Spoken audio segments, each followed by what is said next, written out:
Major John Rush, Empire of Ashes. New York City, winter 1992. Major John Rush stepped off the train at Penn Station with nothing but a worn duffel bag and the cold certainty that New York was rotting from the inside.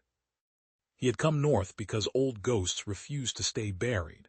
A former Delta contact in Washington had passed him a file. The Gambino family was stronger than ever under John Gotti, the Teflon Don. The commission was fractured after the 1985 Sparks Steakhouse massacre, where Paul Castellano had been gunned down in the street like a dog. That hit, orchestrated with the help of Gotti's crew, had shattered the old rules. No more killing bosses in public. No more respecting the old ways. The mob had gone loud, flashy, and brutal. And the city let it happen. Politics, unions, construction, the docks, everything was rotten to the core. The Godfather had been fiction, but the reality was worse. Families like the Gambinos, Genovese, Lucchis, Bonanos, and Colombos had their hooks deep into the city's lifeblood. They controlled concrete, garbage, the Fulton Fish Market, and entire unions. Politicians looked the other way in exchange for campaign cash and votes. Even the FBI was playing games, some agents too scared, others too compromised. Rush checked into a quiet hotel in Midtown and began to dig. The dig. For 6 weeks, Rush moved like a shadow through New York.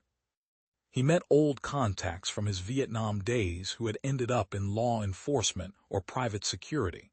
He listened in dive bars in Bensonhurst and Bay Ridge. He watched John Gotti's swaggering court at the Rave Night Social Club. He followed the money through construction sites where Gambino-controlled companies charged double and delivered half. The deeper he went, the uglier it became. The Sparks Steakhouse hit in 1985 had been the beginning of the end of the old respect. Castellano, the boss of bosses, had been taken out in broad daylight while heading to dinner. Gotti, once Castellano's underboss, had risen by betraying the old man. Now Gotti paraded around in expensive suits, taunting the FBI with his media appearances. The family was making millions through extortion, heroin, and loan sharking, while politicians in Queens and Brooklyn took their cut.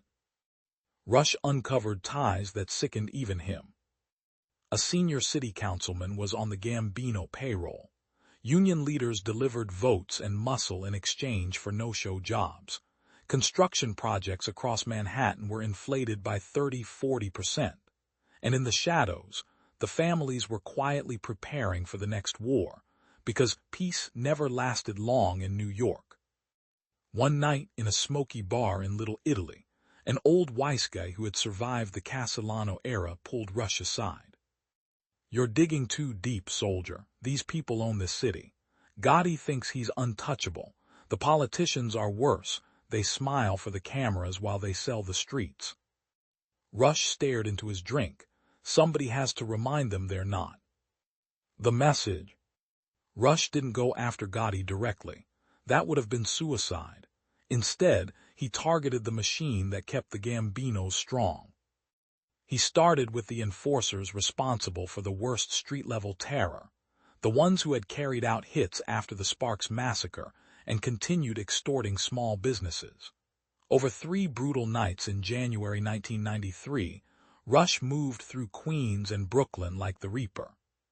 3 mid-level Gambino captains who had personally ordered the beating of store owners, and the trafficking of young women simply disappeared. One was found in a car trunk with clear evidence of his crimes pinned to his chest, a message for the family and the politicians who protected them. Rush fed detailed files, names, dates, bank records, and photographs to 2 honest FBI agents he trusted and a veteran reporter at the New York Times. The information was explosive. It linked Gambino operations directly to city contracts and political campaigns. The pressure began to build. John Gotti's empire, already under heavy federal scrutiny, started to crack. Several key captains were arrested.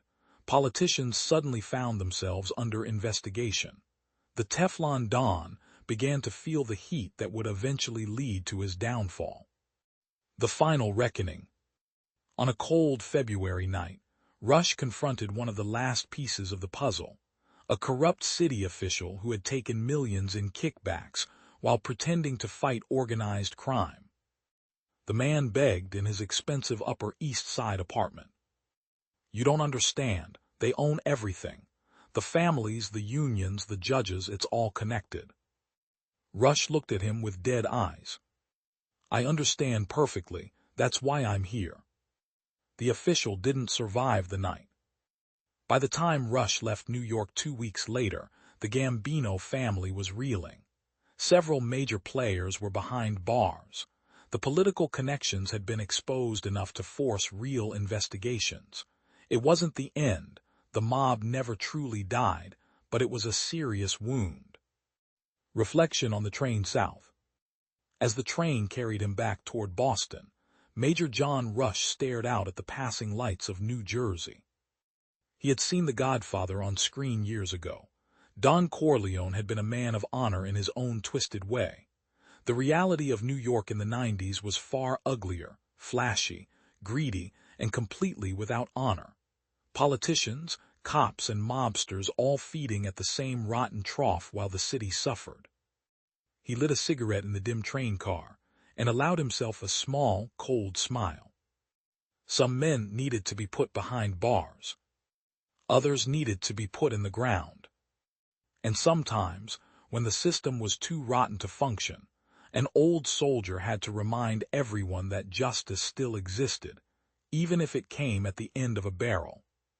New York would never be clean. But for a little while, it was just a bit harder to be a monster.